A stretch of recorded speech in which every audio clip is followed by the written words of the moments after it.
Those of you who know me know that I like Undertale a little bit. I'm a bit of a fan. Just a smidge. Just a little bit. But I've been known to involve myself in it a little bit. You know, I've bought the game 3 separate times, bought the soundtrack technically 5 separate times. You know, I've got over 130 hours on that single-player game on Steam. But we don't need, like, we can gloss over that part. What would you do if I told you that after all of this and during the release of Toby Fox's Deltarune, the sequel, prequel, multiverse game off of Undertale that he is creating and there are currently 2 chapters released of, what if I were to tell you that after that release, we can now take a pretty good guess or make a pretty good decision as to what exactly constitutes as a canonical ending for Undertale? Now, I'm not talking about your pacifist ending, your genocide ending, or any of the plethora of possible neutral runs. Those are all, well, while they are important, alone they do not tell the full story of the game. Hell, anyone who's spent a good amount of time on the game and made sure to get all of the endings will know that none of them are the complete game themselves. You have to experience each and every one of them in order to find every nook and cranny. In this first episode of a 2-part sort of series, two videos I will be making to address a theory that I have about the continuation of Deltarune and the wider Undertale Deltarune universe, kind of. This first video I will be addressing Undertale and what comes before Deltarune. Now, I know that's up in the air, but trust me, by the time both of these videos are out, you can address my calling it after then. Okay? Because technically, yeah, it's a different timeline, different universe, whatever. Just hold on to all those thoughts. Hold them on. You can bring them up later. Okay? Wait till the second video comes out. Don't know when it will, but it will. First of all, we're talking about Undertale. This is where I have the most expertise. Obviously, I've played Deltarune multiple times because I have very small in semblance of a life. However, overdoing this and playing both games, I am very excited for the continued release of Deltarune. So, before we get into the entirety of this theory, I would like to first implore you to head a little bit down. There's a little button. If it's not grey and is red, feel free to change that. Grey is such a better colour than red. Press the subscribe button. It says subscribe on it. If it says subscribe on it, press it. If it says subscribed, don't press it, because just don't. There's a little thumbs up, you can do that as well. If you want. I say this like you don't know it. You know this. Do it. Do it now.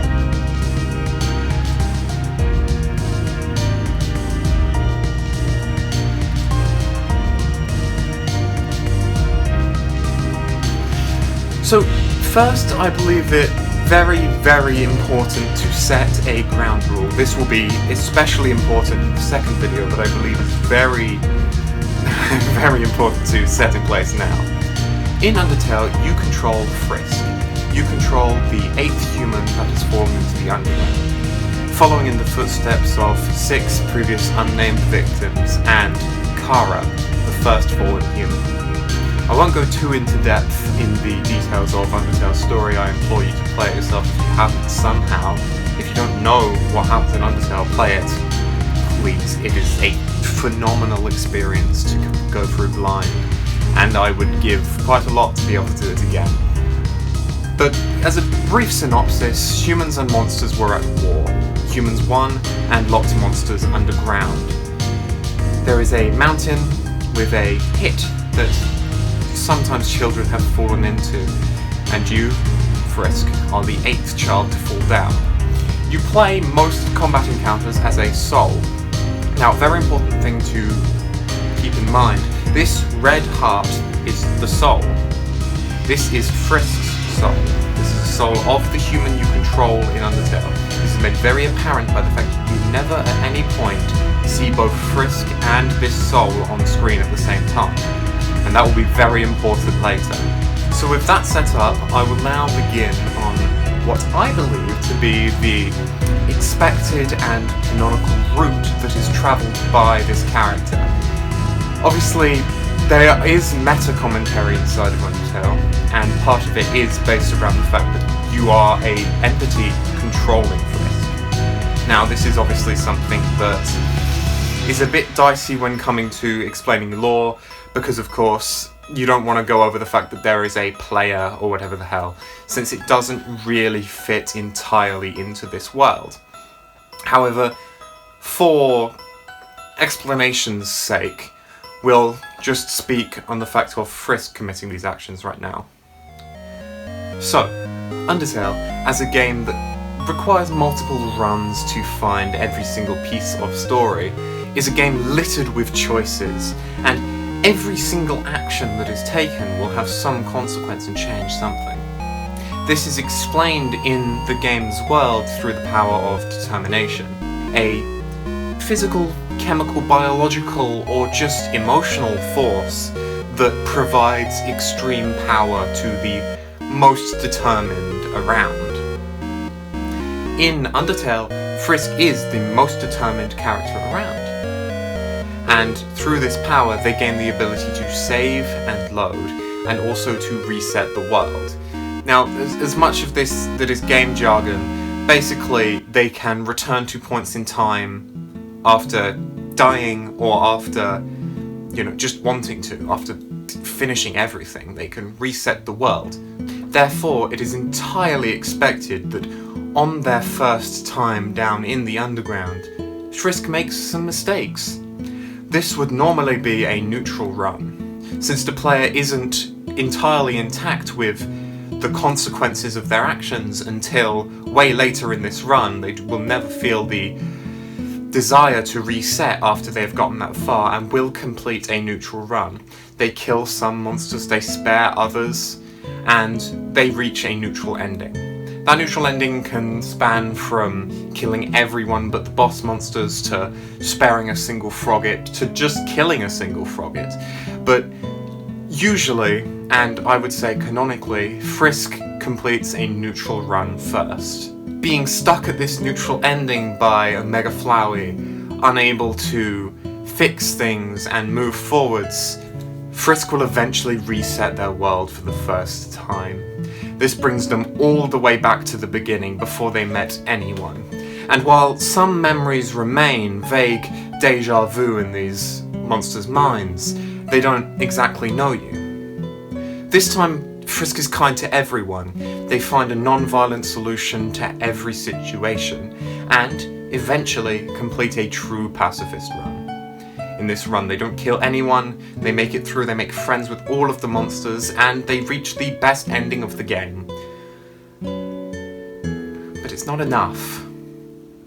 For both Frisk and the player, the curiosity of what else could have happened brings a damning result.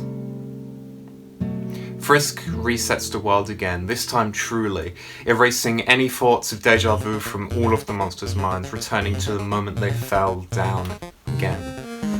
All of the hopes, all of the dreams of the monsters sent back to nothing, sent back to the point they were right at the start, before they made this new friend, before they escaped to the surface, before they got to continue their lives. At this point, I believe it's important to mention Flowey. Flowey is the deceased being of Asriel, Toriel and Asgore Dreamer's child. While unfortunate his demise, Alphys, the royal scientist, saw fit to inject a flower on the bed where Asriel died with pure determination, resulting in a rebirth of sorts, but with twisted repercussions. Asriel no longer had a soul, or their soul was empty. They found themselves entirely unable to feel emotions. Happiness, sadness, regret, nothing. They ran around this world and re-met up with all the people they knew before they died, their parents. But they couldn't feel, they didn't understand it. They had no idea what was going on to them. Eventually, when Asriel was on the brink of death again, they realised they didn't want it. They wanted to live again. They wanted another chance. The determination inside them manifested, and they were able to reset everything. They returned to when they were first reborn as a flower, unable to go any further back since they didn't have the determination to do so at the time. However, with this newfound life, Flowey was truly born. Now understanding a complete lack of consequences, Flowey decided to start doing more and more horrible things. I mean, they had done everything. They'd helped everyone. They'd killed everyone. It began to get boring. The same thing. They knew what everyone would do. They were testing every possible reaction that they could have. And then that power was ripped away suddenly when Frisk fell into the underground, a more determined being. Now also I find it important to bring up Chara, the first human who fell to the underground after the war between humans and monsters had ended.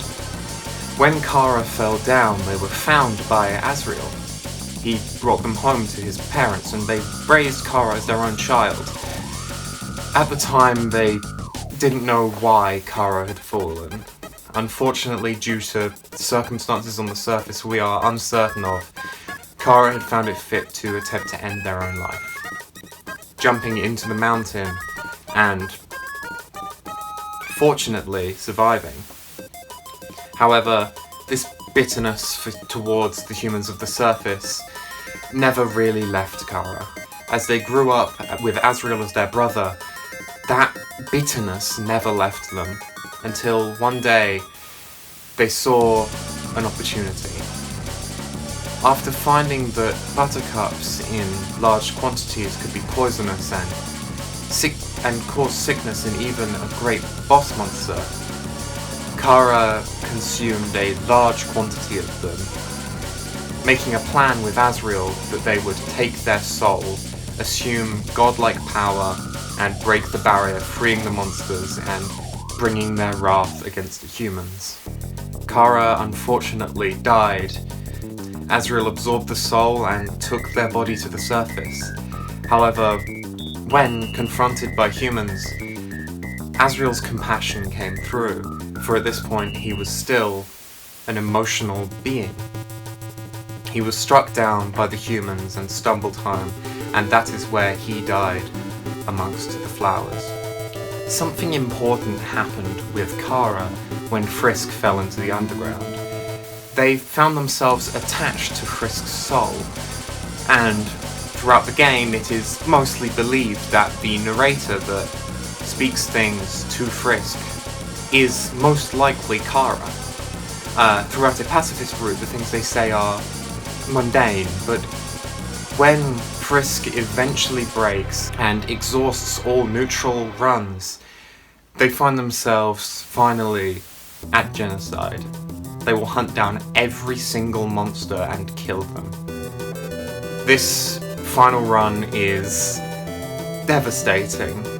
You notice that it also has a psychological effect on Chara, where some of the things that they say as you level up and gain XP. In this world known as your level of violence and your execution points, Chara becomes more and more detached along with you.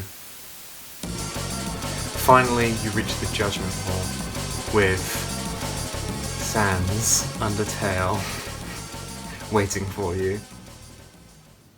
The Sans fight is obviously monumental. It's very important and stands to explain a lot about a lot of different things, especially determination and the way that you have been saving, loading, resetting throughout the entirety of the game.